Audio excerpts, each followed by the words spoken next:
Assalamualaikum warahmatullahi wabarakatuh. Alhamdulillahirrabbilalamin. Baiklah adik-adik, materi pembelajaran kita pada pertemuan kali ini adalah tentang teks anekdot di kompetensi dasar 4.6. Nah, di kompetensi dasar 4.6 itu ada menciptakan kembali teks anekdot dengan memperhatikan struktur dan kebahasaan baik lisan maupun tulis. Nah, di sini ada 3 indikatornya. Yang pertama, mengubah teks anekdot menjadi bentuk lain, menyusun teks anekdot kreasi sendiri, dan menceritakan anekdot secara lisan.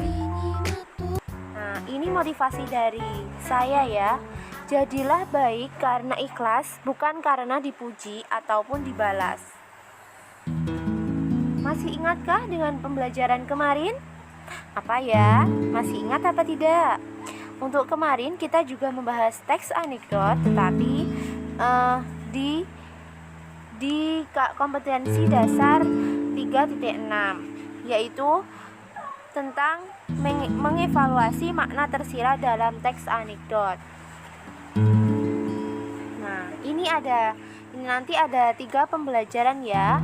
Untuk pembelajaran yang pertama yaitu mengubah teks anekdot menjadi bentuk lain. Nah, seperti apa ya?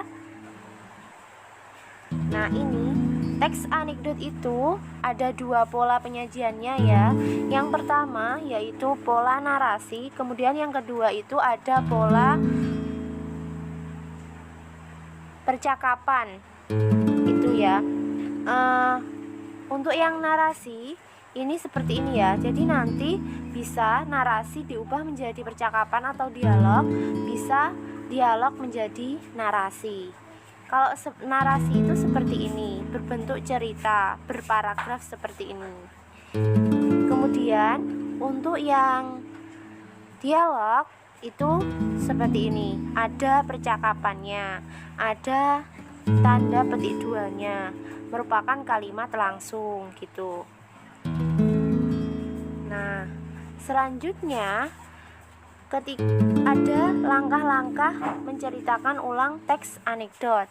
Itu yang pertama dengan membaca dengan seksama, kemudian pahami jalan ceritanya, catatlah unsur-unsur pokok dalam teks anekdot itu, kemudian ceritakan kembali dengan pola. Nah, tadi kita inginnya pola yang cerita, narasi, atau pola percakapan atau dialog itu tadi. Nah, untuk pembelajaran yang kedua, menyusun teks anekdot kreasi sendiri.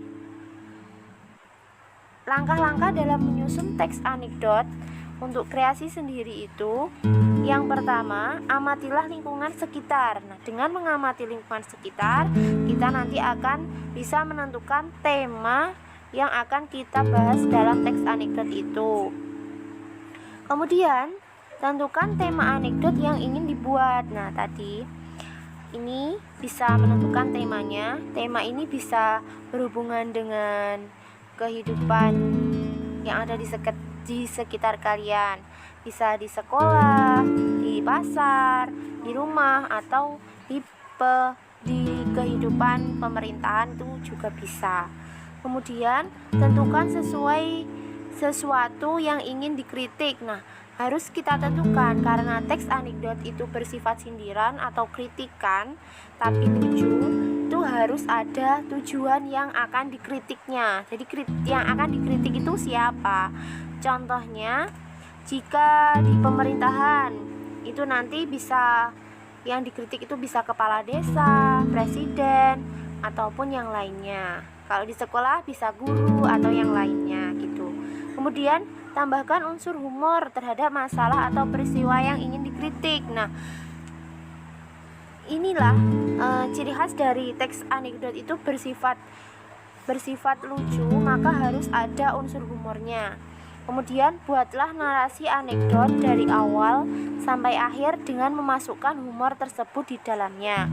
Setelah unsur humor ditemukan, barulah pengarang membuat narasi secara keseluruhan. Dalam membuat narasi anekdot, pengarang mengacu struktur anekdot, yaitu ada 5 kemarin ya, ada abstrak, orientasi, krisis, reaksi, dan koda. Selanjutnya di pembelajaran 3, menceritakan anekdot secara lisan. Bercerita secara lisan harus ada persiapannya ya. Yang pertama yaitu persiapan mental. Mentalnya itu harus kuat, percaya diri dan berani berada di depan. Kemudian persiapan penampilan. Persiapan penampilan ini mengacu kepada sikap, suara, penyesuaian gerak, gaya, kemudian mimik wajah itu harus sesuai. Aspek dalam bercerita. Aspek-aspek yang harus diperhatikan sebelum bercerita itu yang pertama adalah sikap badan. Sikap badan pada saat bercerita yang baik adalah berdiri dengan tegak, tetapi tidak kaku. Sikap ini menunjukkan pembicara bersemangat tinggi, percaya diri, dan bersungguh-sungguh. Pandangan mata pembicara itu sebaiknya mengarah kepada semua pendengar, agar semua pendengar itu merasa diperhatikan. Jadi ada komunikasi antara pembicara dan pendengar. Kemudian yang kedua, suara.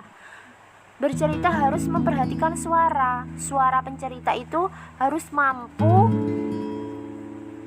si pencerita harus mampu mengatur irama dan tempo dalam suara itu. Pengaturan suara berhubungan dengan tinggi rendahnya suara agar pendengar itu mudah memahami apa yang dimaksud dari pembicara. Kemudian kewajaran sikap. Pencerita sebaiknya menjaga kewajaran sikap. Sikap dan gaya berlebihan dalam bercerita dapat mengurangi perhatian pendengar. Setelah dapat menguasai sikap, pembicara harus dapat menyesuaikan antara sikap badan, suara, dan juga penampilan. Dengan berlatih menyesuaikan sikap, suara, dan penampilan, seorang pencerita akan dapat menyampaikan isi cerita dengan baik dan menarik. Nah, simpulan pembelajaran kita kali ini yaitu teks anekdot dapat diubah polanya ya. Itu ada narasi menjadi dialog, kemudian dialog menjadi narasi. Itu terserah dari pengarang. Kita dapat menyusun teks anekdot dengan kreativitas sendiri, dengan memperhatikan langkah-langkahnya. Tadi di depan sudah saya jelaskan ada beberapa langkah-langkah untuk menyusun teks anekdot berdasarkan kreativitas sendiri. Dalam menceritakan teks anekdot secara lisan, seseorang memerlukan latihan. Latihannya ada 2, yaitu latihan mental dan juga penampilan agar teks anekdotnya itu tersampaikan kepada pendengar dan bisa menarik pendengar. Nah, sekian dan terima kasih. Semoga bermanfaat ya. Baik, saya akhiri. Wallahul muwaffiq ila aqwamit thoriq. Wassalamualaikum warahmatullahi wabarakatuh.